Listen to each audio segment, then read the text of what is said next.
Welcome to the Innovative Fitness Beginner Workout Series. I'm Mark Coates, and for the next 12 weeks, I'm going to be your personal fitness coach. Now, you're going to be able to access me at any time through the website. If you have any questions or you need to know something regarding your program, you can contact me via email, and I'll be happy to answer any questions that you may have.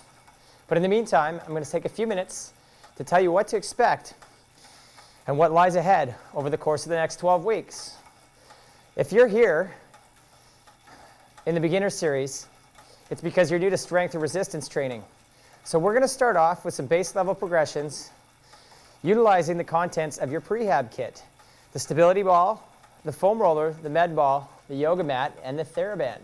Now you're going to need each and every one of those pieces, and we're going to show you how to integrate them into a 12-week workout plan that uses consistently different exercise combinations, so there's going to be a tremendous amount of variety.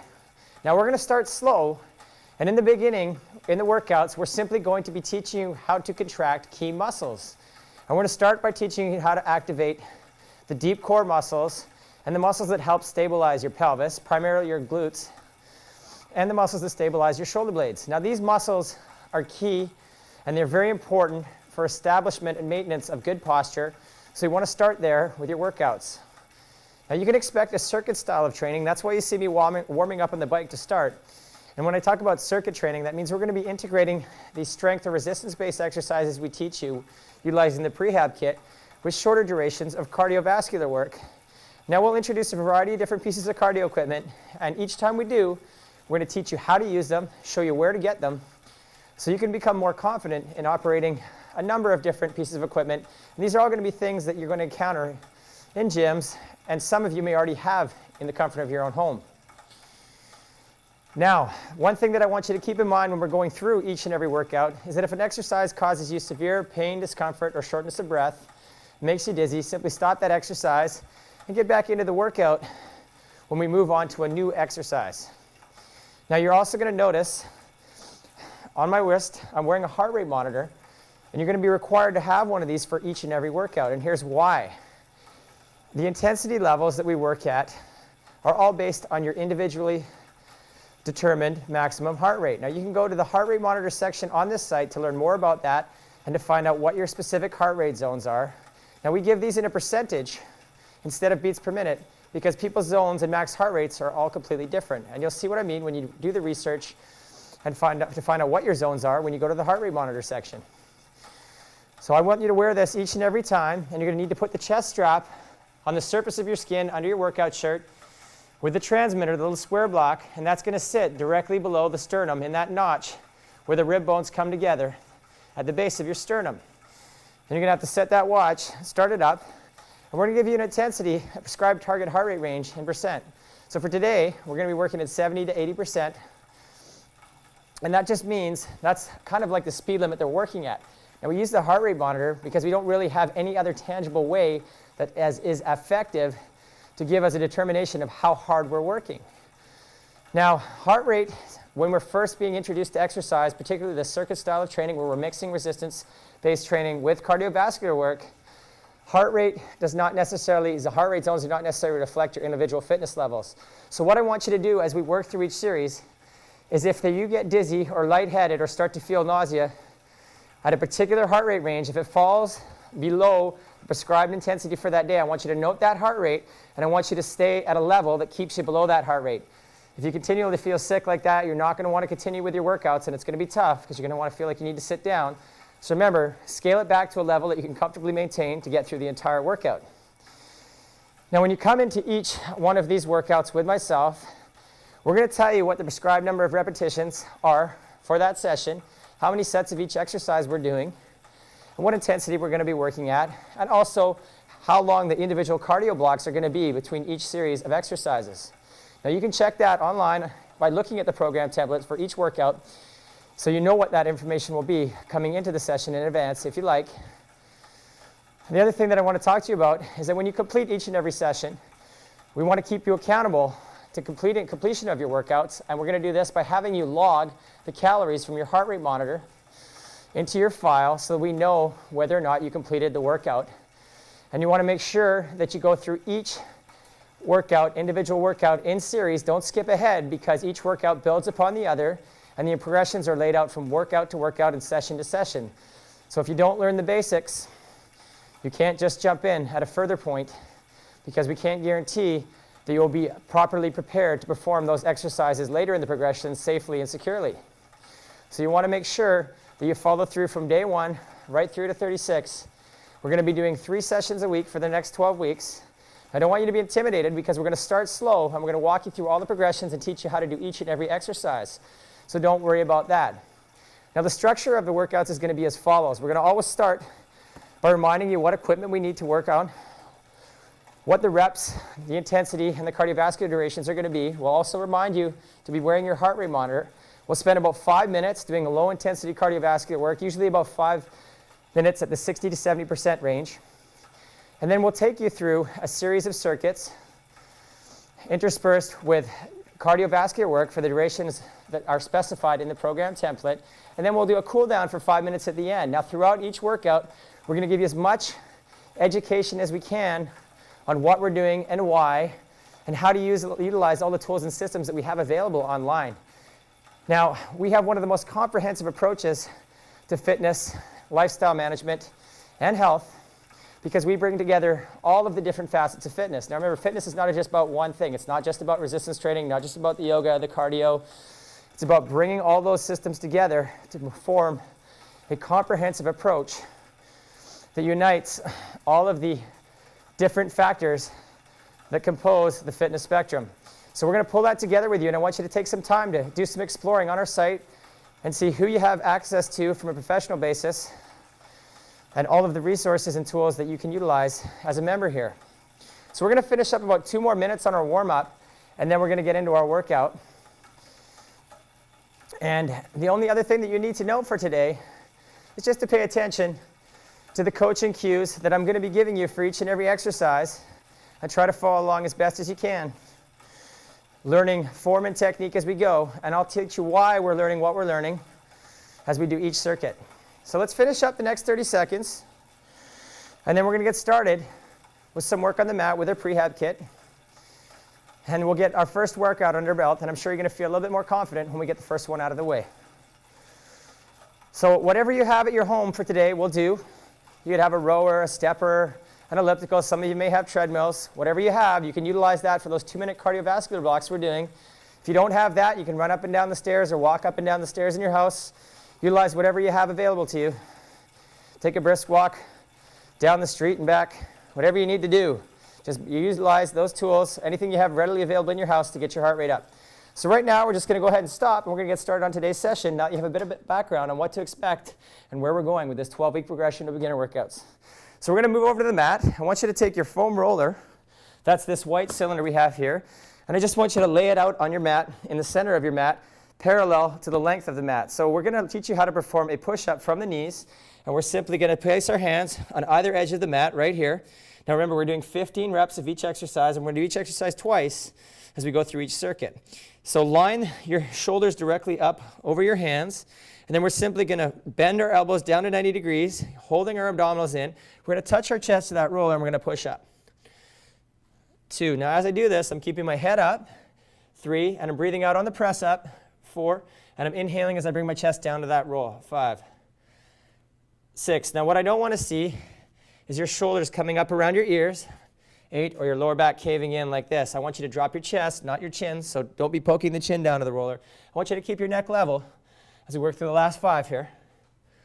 4, 3, good work, 2, and 1. Now we're going to take you through an entire series of push-up progressions, but that's where we're going to start you as we build some strength and stability in your shoulders and chest with the push-up variations that we'll teach you. So I'm going to get you to turn around now, lay flat out on your yoga mat. And then let's get those feet out flat on the floor beside us. I want you to draw your heels in close to your butt, bring your feet and your knees together. Now what we need to do here is to teach you how to activate your glutes. Those are the muscles of your backside, the big ones here. And we want to teach you how to activate your glutes so you can learn how to control the position of your pelvis. Now, learning to control the position of your pelvis is important because it controls the position of your lower back or your lumbar spine, which essentially helps us to set our posture. So we need to learn how to set our pelvis to set our posture in a nice upright inline position. So this exercise here, there's not going to be a lot of movement. I want you to take your thumbs. I want you to simply dig your thumbs into your glute muscles. And I want you to squeeze those muscles as tight as you can. I want you to feel those muscles contract. Now what we're going to do, we're going to squeeze and hold for 2 seconds. And we're going to do this 15 times. You're not going to see any movement here. 3. That's why I'm having you dig your thumbs in. We're just teaching you to activate those muscles. Now if you're having a hard time getting these muscles to shorten and contract so you don't feel them tighten up under your thumbs, what I want you to do is slide your feet, almost like you're pushing your feet on the mat to try and slide your body across the mat. And what that's going to do, it's going to cause your quads to tighten up.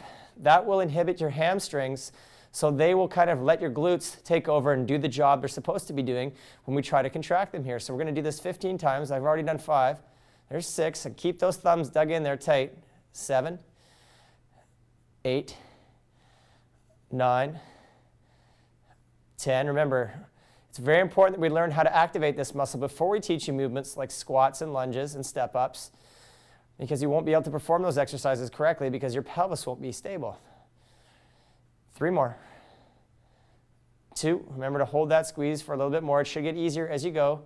And 1. So don't forget about that trick of pushing your feet into the floor to try and get those muscles to fire a little stronger. Now all I'm going to have you do is turn over into what's called a quadruped position, or this 4-point kneeling posture you see right here. So the knees need to be below the hips, the hands need to be below your shoulders, just as I've done here. And now what we're going to do, we're teaching you how to activate those glute muscles so you can learn how to tilt your pelvis. Now notice when I do this, I'm arching my lower back and then I'm rounding it out, but I'm not generating the movement from my upper back. My shoulders stay stable. It's called a quadruped pelvic tilt. So what I want you to do is just follow along with me. We're going to do this movement here, an arch and a rounding of the lower back, and we're going to do that 15 times. Now, as you arch the back, you're going to feel your abdominal muscles relax. As you round it up like this, you should feel your glutes, those muscles right here contract, and those abdominals, those muscles below your belly button should be contracting as well. So I want you to focus on that. We're just going to go ahead and do 15 right here. I'm going to keep my head up. 2, 3. Remember, we're teaching you how to control the position of your pelvis so we can help you improve your posture and get you in a proper pelvic and lumbar spine position. 9. Squeeze those abdominals and the glutes. 10. You should feel your lower back flattening and then rounding out. 4 more. 3, 2, and 1. All right, we're going to go back through all 3 of those exercises one more time. So I'll continue to give you the coaching cues you need to get the form and technique right. And remember, we want to start slow because it's critical that we teach you how to activate the correct muscles and to perform each and every exercise with proper form and technique. So when we get into more complicated movements, you'll be able to do them safely and securely. So let's get our hands out shoulder width apart, shoulders directly over hands. We're going to work on those push-ups from the knees. And now I want you to keep your head up and only drop your chest. And I want you to squeeze your belly button in tight, like you're trying to get into a tight pair of jeans. And you're going to inhale on the way down, touch the roll, chest to the roll, breathe out on the way up. 3, 4, 5, 6, 7, 8. Notice that I'm not dropping my chin. 9, and my shoulders aren't rounding up towards my ears. 10. I want you to try to keep that straight line through the head, shoulders, and hips all the way to the floor as we work through all 15 of these push-ups. 3, 2, and 1. Good job. So let's go back to that glute activation drill we just showed you. So we're going to lay out on our back. Remember, this is a critical muscle to learn how to control, so we know how to control the position of our pelvis so we can properly set our posture when we're doing different exercises. Feet and knees are together right here. I want you to simply take your thumbs, dig into those glutes. Then I want you to squeeze those glutes, release, and we're going to do that 15 times. Squeeze, pause the hold, and release. 3. So you should feel those muscles under your thumbs tightening up. 4. And the pressure of your thumbs on your glute muscles, 5, is going to give your body the feedback it needs to know whether or not it's contracting them. 6. So don't forget about that little tip that I showed you, pushing the toes down into the floor to activate the quads, release the hamstrings, so you can fire the glutes only when you do this exercise. And then from here, we'll be able to progress you onto some more complicated glute activation drills. But for now, this is where we're going to start. 5 more. 4, 3, 2, and 1. Perfect. We're going to turn your back over into that quadruped or 4-point position. So remember, the hands are directly below my shoulders right here. My weight is evenly distributed over my knees and my hands. The knees are directly below the hips. My head is going to be up, so my neck remains straight or flat, and we're simply going to tilt that pelvis forward and backwards. And as I bring that pelvis up and round out my back, I'm going to squeeze my glutes and draw my belly button in. Okay, so I want you to exhale as you round up like that, and try not to move your upper back. You might have a hard time moving your pelvis at first. That's just because the muscles that cross the pelvis are going to be tight, usually from sitting at a desk job. And this is how we're going to work on correcting your pelvic posture, starting with this exercise right here. 4 more. 3. Keep that head up. 2. And 1. Now that we've gone through all 3 of those exercises twice for the prescribed number of repetitions in our program, that's 15 for today's workout, and for the rest of the workouts this week, that's workout 2 and 3. We're going to go ahead and get on the bike because we're working in a circuit style of training where we're mixing this resistance or strength-based training with the cardiovascular work, and we're going to be on that bike for 2 minutes. Now, let's go ahead and get up on that bike, and let's check our heart rate monitor. You want to make sure you hold it up to your chest, turn on the power button, the red button, and make sure that it's picking up your heart rate. You'll have a little flashing black heart on the screen when it's picking up the signal from your transmitter. Now, if it's not picking up the signal, the first thing I want you to do is just moisten the back of your transmitter with some water. Once you start to get moisture there, or you start to sweat, that strap will pick up your heart rate better. So also check to see that it's all the way up in that sternal notch, that notch where your rib cage meets your sternum. So it has to be in that proper position in order for it to read your heart rate.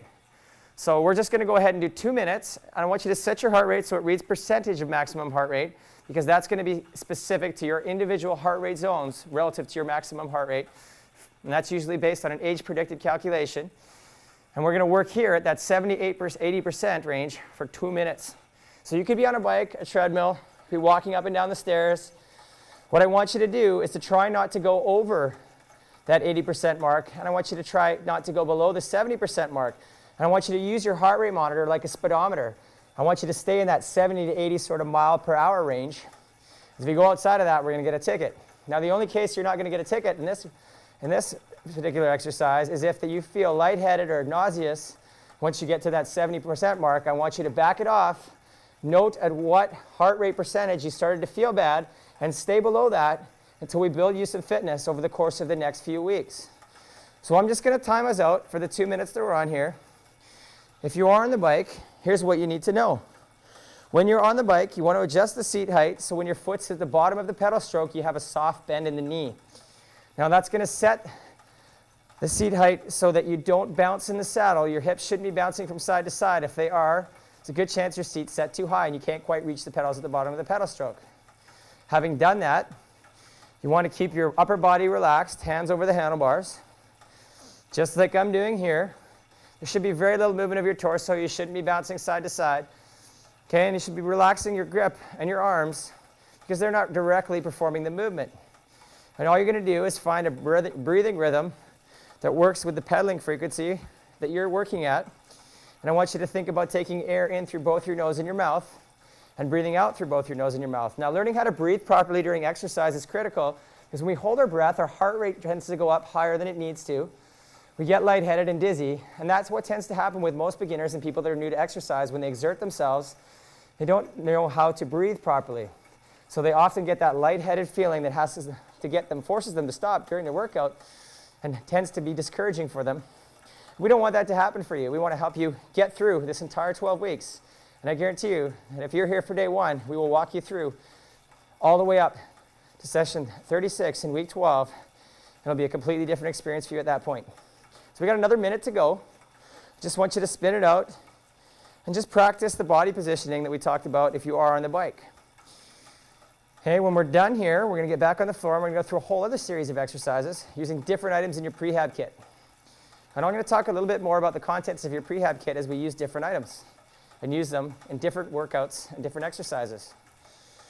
Okay, so we got another 30 seconds left. If you have a display on your stationary bike, you look at the RPMs. That tells you how fast your legs are going around in the circles as we pedal the bike. I want you working at about 80 to 90 RPM range, and I want you to simply adjust the resistance on your bike to keep you in that 70 to 80% heart rate range that your heart rate monitor watch or your speedometer is going to dictate. Okay, last 15 seconds.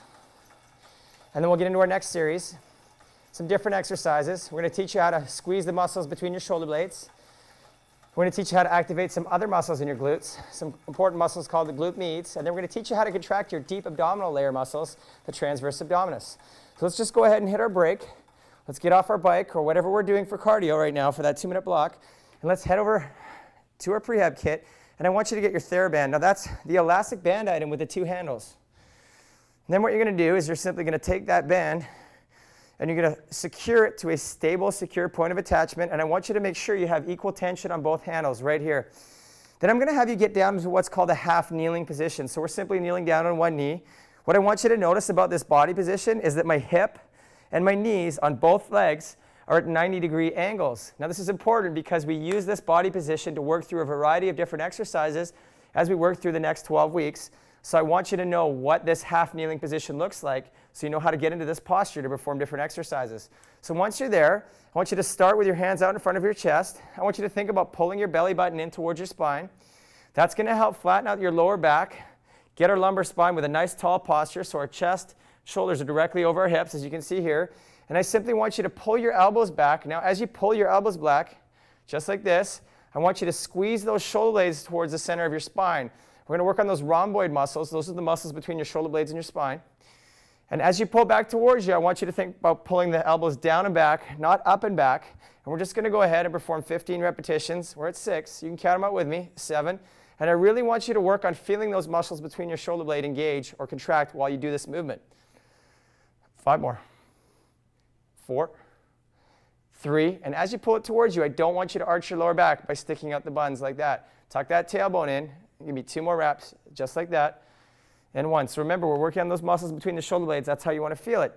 The other thing you need to know about utilizing Thera-Bands is that when you pull the band towards you, I don't want you to simply let the elasticity of the band return your body back to the starting point. You need to control the resistance or tension in both directions of movement, no matter what the movement is. That's important for safety, and it's also important for us to teach you how to build strength in both phases of a movement when the muscle both shortens and lengthens. Okay, so what we're going to do now is get you to lay on your side, and we're going to teach you what's called the clamshell, and that's going to target your glute med muscles. Those are the muscles on the sides of your hips right here. So what I want you to do now is find the big bone at the top that forms the top of your femur or your thigh bone, and I want you to dig your thumb in directly behind that in the side of your glute muscle. You're going to stack your feet and your knees like I'm doing right here. My heels are in line with my butt. My hips are perpendicular to the floor, and I've got about a 45-degree bend in my thigh at the knee. So from this position, now if you're not sure whether or not you're perpendicular to the floor, you can simply place your back and shoulders, your hips, and your feet against a wall so you have a reference, a frame of reference to tell whether or not you're in the proper posture for this exercise. So once you've landmarked the head of your femur and you've dug your thumb in to find that glute med muscle, I'm going to have you simply keep your feet together and just open up the knees like this. Now as you lift that knee, 3, I want you to feel for that muscle activating, and don't be afraid to dig in there. You're going to feel that contract, and you're going to breathe out as you lift and breathe in as you drop. That's 6. 7, notice that my feet are staying right together. 8, and I'm holding my hips perpendicular to the floor at the whole time. 9, I'm not rolling them back to lift my leg. 10, my bottom leg stays in contact with the floor throughout each repetition. 4 more. 3, 2, now I want you to lift it up, hold that position, and squeeze tight for 10, 9, 8, 7, 6, 5, 4, 3, 2, and 1. Now we're going to have you do what's called an isometric hold like we just performed with a lot of this postural muscle work because these muscles are stabilizers, so they need a little bit extra time for them to develop maximum tension. So that's why we add the holds at the end point of every movement. So I'm going to roll over onto my other side. We're going to go through that whole series again. Now remember, we're going to start slow because we need to form a solid foundation in stability, and that starts with learning how to contract those muscles that are important for pelvic and lumbar spine stability. So the glute med is a critical muscle here, so we want to learn how to contract that properly. So let's get in the same posture, hips perpendicular to the floor, heels in line with the backside, knees at 45 degrees, find the top of your femur, dig your thumb in, and let's lift and squeeze that muscle. So don't roll your hips as you lift, and the feet stay together. Breathe out, dig in there, give your body the feedback it needs to know whether or not it's contracting the right muscle. And you should feel a burn or fatigue developing in that glute med muscle just behind the top of your femur or the head of your thigh bone. 8, 9, and you can just count out 15 right here with me. 10, 5 more. Remember to breathe out as you lift that thigh up. 4, 3, 2. Now we're going to take it to the top of that movement right there. I'm going to push my bottom leg into the floor, and I'm going to squeeze that muscle as hard as I can for 10, 9, 8, 7, 6, 5, 4, 3, 2, and 1. Good. I'm going to get you to turn over onto your back now. And what we're going to do is get you into what's called a hook lying leg position. So this is knees bent, heels close to your backside, feet and knees together. Now what we're going to do is teach you to activate that deep core muscle layer. Now when we talk about training the core and training for core strength, we're not talking about training that six-pack muscle, that rectus abdominis. We're talking about training what's a much more important muscle, that transverse abdominis muscle. That's a deep layer of muscle that lies underneath that six-pack muscle and goes all the way around your torso, 360 degrees. Now that muscle, we need to have strength in it because it is one of the primary support mechanisms for stabilizing our lumbar spine or our lower back. And that's what helps keep us, a strong TA helps keep us from experiencing back pain or lower back pain. So let's start by digging your fingers into the crest of your hip bones. Once you've found the crest of your hip bones, I simply want you to take your fingers, dig into those muscles, that soft tissue on the inside of those bones. Once we're here, I want you to cough. Feel the pressure that gets generated there. Now that's the pressure that I want you to generate and hold. So you're going to notice that as you generate that pressure, your lower back flattens out into the floor. The crest of those hip bones move closer to the rib cage right here, and the pressure develops in your lower abdomen. So I want you to simply contract, squeeze, and hold, and count down while still breathing for 10, 9, 8, 7, 6. Use the fingers to give your body the feedback it needs to know whether or not those muscles are remaining contracted. And we're going to simply hold it for 5 more seconds as we count down. 4, 3, 2, and 1. Relax. Feel your lower back lift up off the floor as that muscle disengages. Let's dig our fingers in. Let's hold them there to feel for that contraction. If you need to cough again, go ahead. Squeeze as tight as you can, but don't hold your breath. Get those knees together. We got 10, 9, 8, 7, 6, 5, 4, 3, 2, and 1. Let's relax. Feel that lower back come up off the floor. Dig those fingers in again. Let's go ahead and cough. Get that squeeze. Feel that pelvis sort of tilt posteriorly. Hold that muscle tension while we continue to breathe for 10, 9, 8, 7, 6, 5, 4, 3, 2, and 1. So there's 3 10-second holds. So we're going to take you back through all 3 exercises one more time, and then we'll go back to do another 2 minutes of cardio. So we're going to get back into that half kneeling position with the Thera-Band Row, but this time I want you to place your opposite knee down. So remember, we're in that 90-degree half kneeling position, 90 degrees at both knees and both hips. Now you can regulate how much tension you get by moving further or closer away from the point of attachment. The farther you go, the more tension you get, the closer you get, the less you get. The only thing you need to know about moving towards the point of attachment is that you don't want to be so close that there's slack. You need to have constant tension on the Thera-Band in order to provide your body with the resistance we need to perform the exercise in a safe manner. So I'm going to give myself a little more resistance. I'm getting into my half kneeling position. I'm going to pull my belly button in. I'm going to roll my elbows down and back, squeezing the muscles between my shoulder blades as tight as I can at the end point, breathing out as I pull the elbows towards me. 6. This is a half kneeling Thera-Band Row. 7. You can just go ahead and perform 15 repetitions right along with me. 9. As I walk you through this exercise. 10. 5 more. 4. 3. Good job. 2.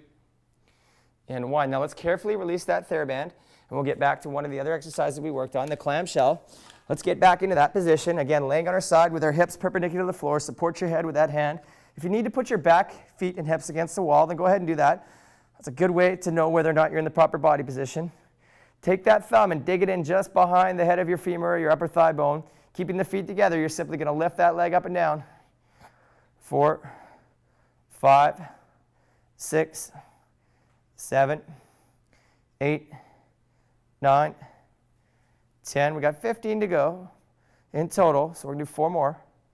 3, and I'm not rotating my hips. 2, and now I'm going to bring it up and squeeze. Feel the tension develop. Really dig my thumb in there to know I'm contracting it. Hold it for 8 more seconds as I count down. 7, 6, 5, 4, 3, 2, and 1. All right, we got to do the same thing on the other side. So we work both glute meads, one on the left, one on the right. Let's stack those feet up. Get the heels in line with the butt. Landmark the top of our thigh bone. And then we're going to dig our thumb in, and we're going to lift the knee up and down right here as we activate that glute med muscle. 3, 4, 5, 6, 7, 8. And I really want you to feel for that tension developing in that muscle by digging your thumb in there. 10, so that you can learn how to properly contract it. 4 more.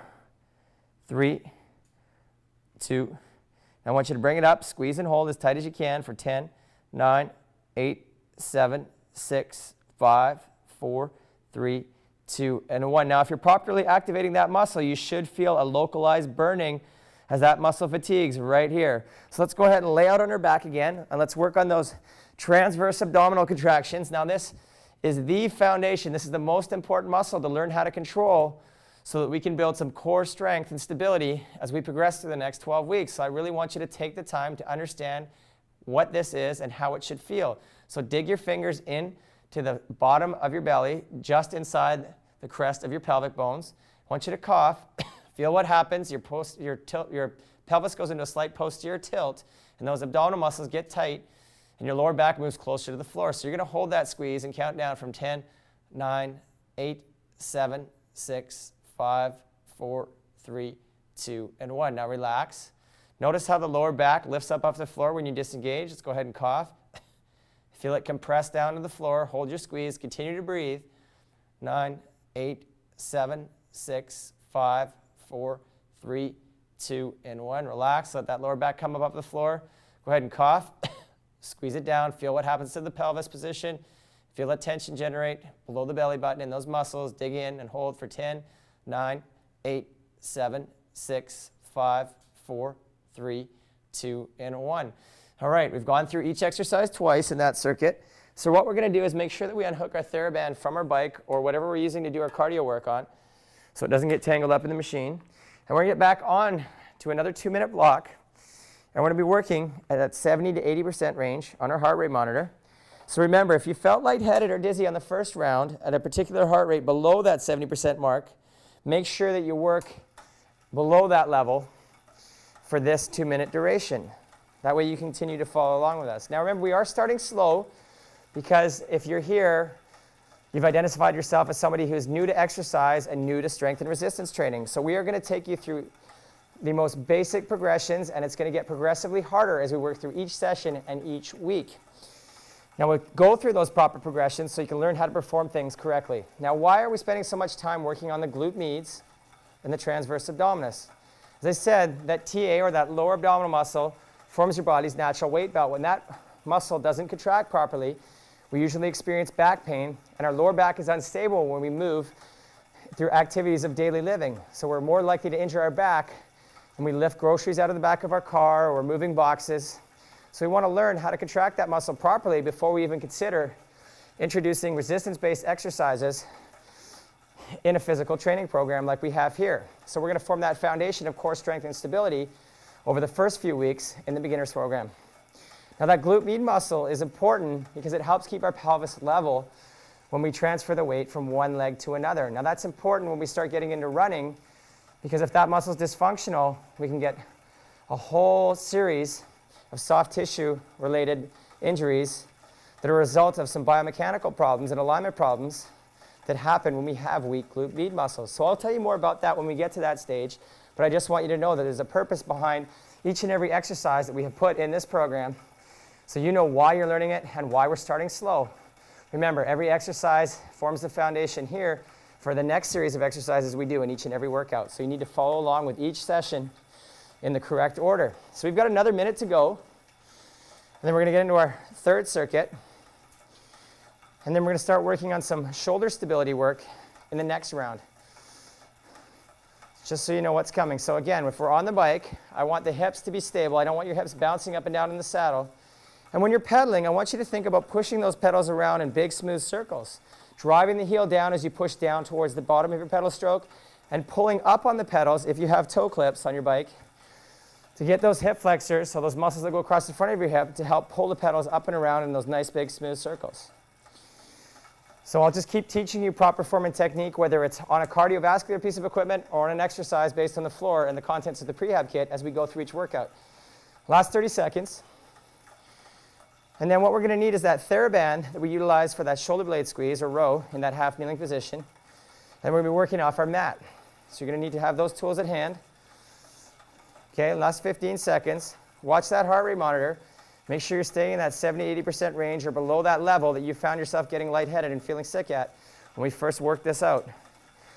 We got 5, 4, 3, 2, and 1. If you're on a spinner, make sure you hit the brake. Don't just suddenly stop pedaling. Okay, let's take our Thera-Band. I want you to start by having a seat on the floor, just like this. You're going to loop the handles around, or the band, center the handles equally from the arch of your feet, just like that. Once you've got this position and the tension's level, I want you to lay back, put your heels flat on the floor. Make sure that that band stays below the heels or under the arches so the band's not going to move. Once you're there, I want you to push your heels down into the floor tight. Check to make sure that band's not going to slip. I want you to line your elbows up right here in line with the shoulders. Get your fist directly above your elbows so you have a 90-degree angle formed between the elbow and the upper arm and the forearm. So from this position, I want you to practice drawing in those abdominals, performing that cough and hold pressure that we just taught you to generate. And I want you to take those fists back as close to the floor as you can go and then come back up just to 90 degrees or this vertical position where the hands are perpendicular to the floor. Now with each repetition, I want you to breathe out as the fists move closer to the floor. We're working on our rotator cuff muscles. These are the muscles that help hold and stabilize the head of our upper arm or the humerus in the shoulder joint. Okay, we got 5 more to go. Now as I'm doing this, I'm not letting my lower back arch up off the floor. 3, I'm breathing out as my hands move closer to the floor, and I'm progressively working to move my hands as far to that floor as I can get them without lifting my lower back or losing that transverse abdominal contraction. We've got 2 more to go. And there's the last one. So I want you to carefully release the tension on that band. You're going to need your foam roller. I'm going to get back into that hook lying leg position. So that's this position right here. I'm going to teach you how to activate those inner thigh muscles or the adductors. So what you need to do is simply place that foam roller between your thighs, slightly above the knee, so above the kneecap. So we have the soft tissue of the muscles there that can hold the pressure. And we're simply going to place our arms across our chest, pull in that belly button, feel that lower back compress into the floor or the mat. And I want you to squeeze that foam roller as hard as you can while you continue to breathe. And we're going to count down for 10, 9, 8, 7, 6, 5, 4, 3, 2, and 1. Relax those adductors or inner thigh muscles. Let that lower back come up. We're going to do this 3 times. So draw that belly button in. Feel that lower back go down closer towards the floor. And then just keeping the arms across the chest, we're simply going to squeeze that foam roller as hard as we can. 8, 7, 6, 5, 4, 3, 2, and 1. Let's release it. Feel that pressure relieved under the lower back. Get the arms across the chest. Relax those inner thigh muscles, but don't drop the roller. Then we're going to squeeze it again. Pull in that belly button and hold for 10, 9, 8, 7, 6, 5, 4, 3, 2, and 1. So again, with the foam roller squeeze, we're teaching you how to activate those inner thigh muscles, but it also helps us to engage that transverse abdominis, that deep abdominal layer of muscle below the belly button a little bit better when we are forced to generate extra pressure in our lower abdomen as we squeeze that roller. So what we're going to do now is get back down on our back without the roll, and we're just going to really build on our ability to control the position of our pelvis by performing what's called a supine pelvic tilt. So I want you to grab your pelvic bones, wrap your hands around them. So I'm going to exaggerate the movement here. So what we're going to do, we showed you how to tilt your pelvis in that 4-point kneeling quadruped position. I'm going to do the same here. It's really no different than, all I'm going to have you do is feel how you can simply take your pelvis and rock it on the floor. You can push the hip bones down into the floor and pull them up, arching the lower back, and then round and flatten out that lower back like this. So I want you to start with the natural arch in your lower back. I want you to pull your belly button in, and I want you to tilt that pelvis back. And as you do it, I want you to feel how the crest of your hip bones are rocking closer to your rib cage, and really squeeze down on those abdominals. So we're going to do this 15 times. As you rock it down like this, I want you to exhale, and I want you to inhale as you arch your back up off the floor. So you can just follow along with me. Let's go ahead right here. 1, 2, as we perform these supine pelvic tilts. 3, 4, 5, 6, 7, 8. You can see my pelvis is rocking. 9, I'm arching it off the floor and then rounding it and flattening it out into the floor as I pull my hip bones closer to my rib cage. 2 more, not holding my breath, really squeezing those abdominals as I perform that posterior tilt. or flattening out my lower back, and 1. All right, we're going to walk you through all 3 of those exercises again to make sure we reinforce how to contract those muscles properly. So the first thing you're going to have to do is put that Thera-Band below the arches of your feet. Once you've got that position and you know the tension's even, flatten out your heels on the floor. Make sure that band doesn't come out from underneath those arches because we don't want it coming up to you. Okay, let's bring those hands up. Push those heels down tight, elbows in line with the shoulders. And you're simply going to drop the hands down towards the floor as we externally rotate the shoulder. Now remember, we're pulling in our belly buttons. We're flattening out the lower back, and we're holding that tension, progressively working our fists closer to the floor as we work on our rotator cuff strength right here. And notice that I'm not letting the elasticity of the band snap my hands back up to that starting position. I'm going in a slow, controlled movement in both directions, working against the resistance or the elasticity of the band. 3 more. 2, you're going to feel those shoulders start to burn here. And 1. All right, let's carefully release the tension on the band. Let's get that foam roller back between the thighs right here, squeezing it. Feet flat on the floor, arms across your chest, pulling the belly button in and squeezing that roller as we hold for 10, 9, 8, 7, 6, 5, 4, 3, 2, and 1. Relax those inner thigh muscles. Let that lower back arch up. Pull the belly button in. Tilt that pelvis back like we've taught you. And squeeze that foam roller as hard as you can for 10, 9, 8, 7, 6, 5, 4, 3, 2, and 1. Relax. Let that lower back arch up. Release those inner thigh muscles. We've got 1 more. Let's pull the belly button in. Flatten out the lower back. Squeeze the roller. Continue to breathe and count down from 10, 9, 8, 7, 6, 5, 4, 3, 2, and 1. We can release the foam roller, and we're going to go back to those supine pelvic tilts. So I want you to wrap your thumbs and fingers around your pelvic bones. I want you to start with your feet together, heels close to your butt. Arch your lower back up off the floor, so just exaggerate that movement. Then I want you to feel your pelvis rock and tilt back as you contract your abdominals and your glutes, pulling the belly button in, and then arch it back up. We're going to repeat that supine pelvic tilt 15 times. And I'm going to exhale as I pull the hips towards my rib cage. 4, so you can just count out 15 with me right here. 5, 6, there's 7, keep going. 8, 9, 10. Use your hands to guide the position of your pelvis as you learn to control the position with the muscle contraction. 4 more. 3, 2, and 1. Good job. All right, we're going to get back up on our bike or whatever we're using for cardio. We've got another 2 minutes. We're going to work it up to that 70 to 80% range. Now I want you to get into the habit of making sure you have a towel and a water bottle with you during your workouts. You want to stay hydrated. As the workouts get harder, you're going to be sweating more. You're going to be losing fluid, so you want to make sure you're replacing those throughout your workout. You also want to make sure you're wiping the sweat off your arms and your elbows when we're doing exercises that require you to brace your body weight on them. Things get slippery, so you want to be able to towel off so you don't slip and fall during an exercise. So check your heart rate monitor. I'm going to start the watch. You can follow along with me for 2 minutes or time it out on your own heart rate monitor. Remember to work at a level below that heart rate intensity that made you feel lightheaded or dizzy. If you couldn't get to the 70 or 80%, it will get easier as your fitness improves, but for now, keep it below that number. If you were okay working that 70 to 80% range and you felt fine, and sweating a little bit doesn't count, that's all part of the process. That's great. Just keep your heart rate in that zone for the next 2 minutes. Okay, so again, I'm going to remind you, for the first 3 weeks, we're really going to be working on developing core strength and stability as the main portion of our program. We're going to teach you how to activate those muscles that control the position of your shoulder blade. We'll also teach you how to activate your glute muscles. Again, we're primarily focusing on posture and learning how to engage the muscles that are responsible for controlling posture in the first couple of weeks of the workouts.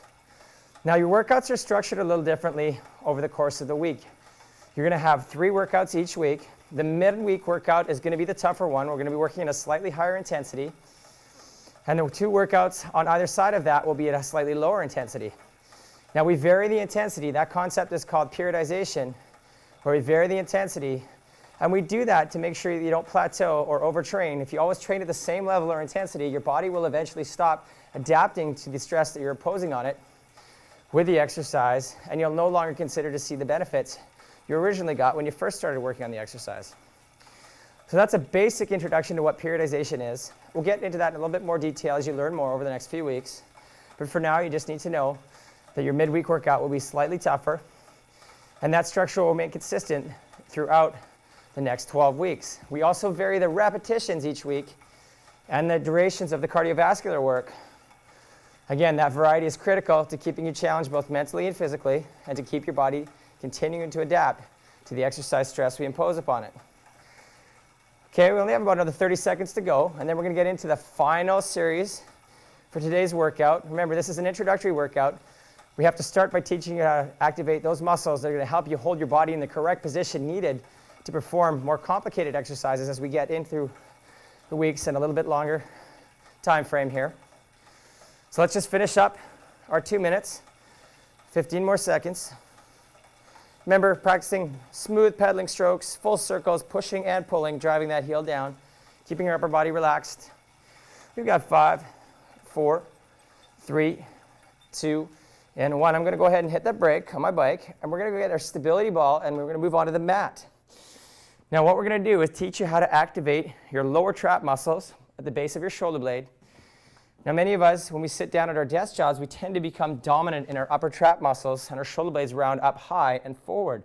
So we lose range of motion in our shoulders. So this is a great exercise to teach you how to get more mobility or range of motion in your shoulders, and to help balance the dominant strength in the upper traps with a weak lower trap muscle right here, so we can properly get our shoulder blades down and back and stabilized to correct that posture. So I want you to start by sitting on your heels, toes curled under your heels like I have here. I want you to place both hands on the stability ball like this. Now what we're going to do is we're going to perform what's called a reach, roll, and a lift. And we're going to work one side at a time. I'll start with my left hand. So I'm going to just let my right hand sit loosely on the ball. I want you to roll the ball away with your left hand as far as you can go, so you're extending and locking out the shoulder and the elbow. Once you're out as far as you can go, you can keep the right hand on the ball to help stabilize your body. I simply want you to turn the palm over so the palm's facing the ceiling, and I want you to lift it up as high as you can. That's 1. Put it down, pull it back, repeat. We're going to go 15 times. You follow along with me. Just go slow so you can coordinate the movement. There's 3. 4, so all the movement comes from your shoulder. 5. And we'll work one side at a time. 6, as we build some strength in our lower traps.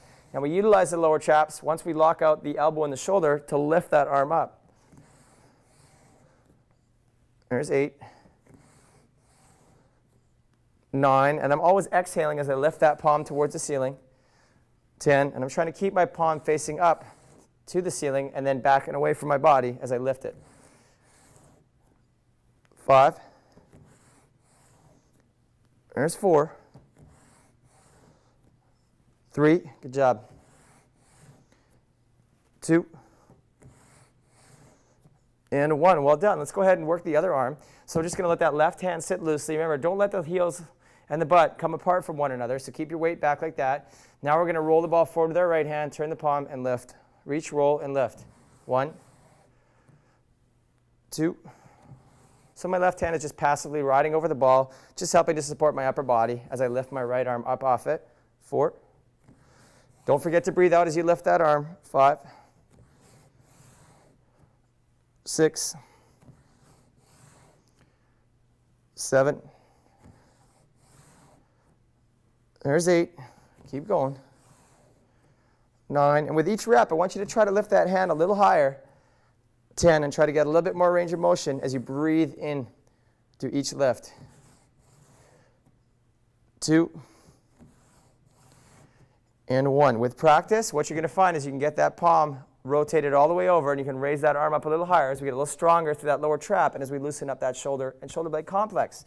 So what we're going to do now is we're just going to roll our ball off to the side, and I want you to lay out on your stomach, and we're going to teach you another way to learn how to fire those glute max muscles. So first thing I'm going to have you do is lay down on your stomach with your hands by your side, and I want you to bend your left knee to 90 degrees. Now what that's going to do is it's going to take our hamstring out of the ability to extend our hips. So it's going to be all glute to lift our thigh up and down off the floor. So I want you to simply breathe out and lift the thigh up and down. And as you lift, I really want you to think about squeezing that left glute. We're going to do this 15 times on each side. Just follow along with me. 9. There's 10. 5 more.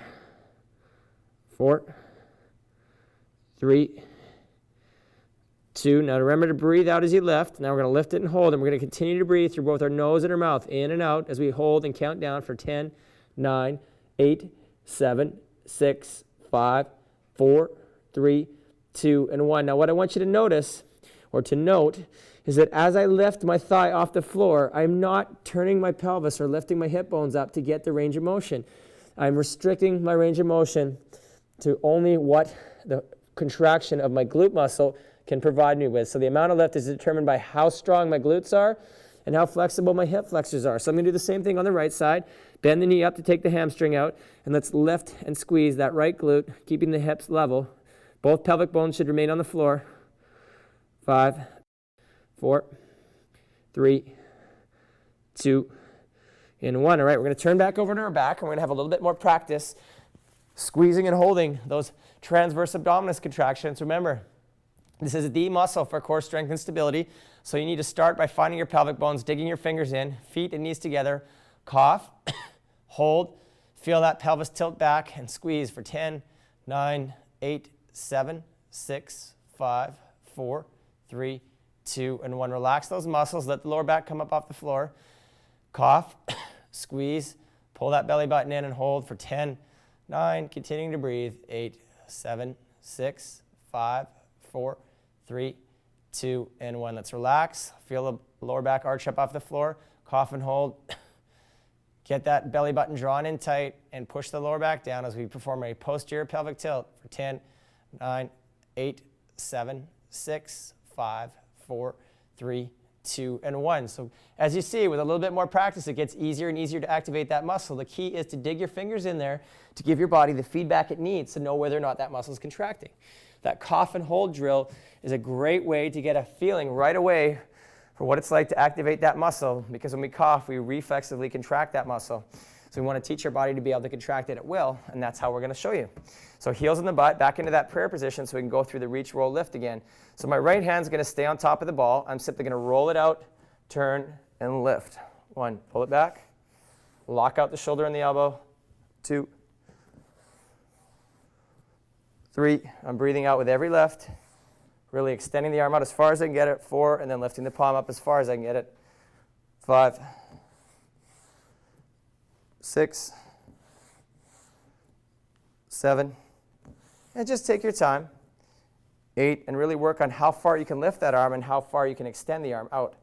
9, also how well you can rotate that palm up. 10, as we build some shoulder mobility, that's flexibility. 5, and some strength in our lower traps. 4, the muscle at the base of our shoulder blades. That's going to help us correct our posture when we have that rounded head forward shoulder posture. 3, 2, try to lift that arm a little bit higher with each rep. 1, but remember the heels and butt remain in contact with one another. So we're going to let our left hand ride on the ball. Same thing with the right. Turn, lift, pull it in. 11, 3, always breathing out on the left, reach, roll, and lift. 4, 5, pull it back slowly, breathe out on extension and on the left. 8, you got it, just take your time. 9, and really try to lengthen out that arm as much as possible. 10, you get out of this exercise what you put into it, so take the time to feel that lat, that muscle at the base of your armpit, going down the side of your torso, lengthening out. So use those lower traps to raise that arm up for 3 more repetitions. 2, and 1. Well done. We can place the ball back off to the side. And we can go back down onto our tummy, right back into that prone hip extension drill. So bend the knee. Remember, we're going to engage that left glute. I'm going to lift that thigh up and down off the floor. 2, 3, 4, and as I lift and squeeze my glute, 5, without rotating my pelvis. 6, I'm exhaling on the squeeze, inhaling on the return of my knee to the floor. 10, 5 more, and I want you to really work at feeling that glute squeeze, feeling that muscle contracting, not the hamstrings. 2, as we teach you how to fire your glute max muscle. 1, okay, we're just going to hold it for 10, 9, 8, 7, 6, 5, 4, 3, 2, and 1. Now you should notice that as you hold that contraction, the contraction gets progressively stronger. That's as we recruit more muscle fibers, that muscle will squeeze tighter. And that's what we want to do, teach it how to fire properly and maximally. So we're going to lift that right thigh up and down, exhaling on the push. 3, 4, 5, breathing out every rep. 6, 7, 8, 9, 10. Only 4 more to go, and then we're going to hold that top position. 3, 2, now up, lift, and squeeze while you hold it for 10, 9, 8, 7, 6, 5, 4, 3, 2, and 1. Great work. Let's get you to turn back around. We got 3 more 10-second holds of those base level TA contractions. So we're going to get progressively better at holding that abdominal squeeze. So find your pelvic bones, dig your fingers in, pull that belly button in, get that slight posterior tilt. You can cough and hold if you need to, but you should be getting the hang of contracting it now. Squeeze it down and continue to breathe deeply for 10, 9, 8, 7, 6, 5, 4, 3, 2, and 1. Relax. Let that lower back come up off the floor.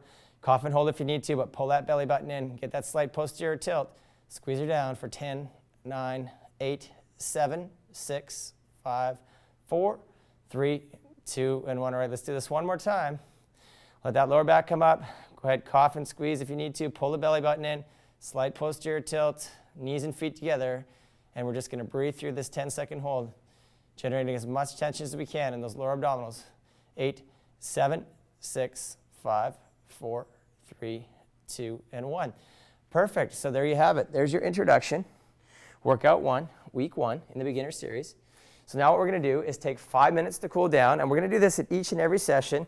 Now we want to make sure we're doing our cool down. It's going to help our muscles relax. It's going to help us prevent injury, and it's going to let our heart rate come down. It's going to flush our muscles, and it's going to get our body in a better position for our next workout later in the week. So if you go onto the site, you can download 15-minute stretches that are led by a coach, some of them myself, others with other coaches, and they'll walk you through a series of different stretches. Now, I want you to make the habit of going through these stretches at the end of each and every workout, and here's why. It's going to help reduce the muscle soreness you're going to feel as we teach you how to contract different muscles and teach you new exercises. It's going to help your body promote relaxation. It's going to prevent injury because it's going to reduce muscle tightness. So you're not going to experience that reduced mobility that you get when you're tired, your muscles are tired and sore. So make it a habit and then start integrating that now, because I'm going to continually remind you to go and stretch for 15 minutes after each and every session. The stretches are free, and they're delivered the same way that each session is right here. Now, what you notice is that your heart rate monitor will tell you how many calories you burned each and every session. So as I said at the beginning, while we were warming up, I want you to go ahead and load up or log in to your file and record the number of calories you burned for each and every session. Now, as the sessions get harder and we teach you different exercises, you're going to start to burn progressively more calories. So you can keep track of that, and that's a great little tool to track your progress. But it also allows us to know whether or not you did your workout. Now remember, we're going to need to be consistent with our program. I know right now, out of the gate, the biggest challenge was just accepting and starting this beginner series, as many of you are new to exercise. So I don't want you to be intimidated. As I said, you can see today, we've gone through the basics. We start slow, and then we progressively build from there. Just follow the progressions, and you'll be surprised about how far we'll take you over the course of the next 12 weeks.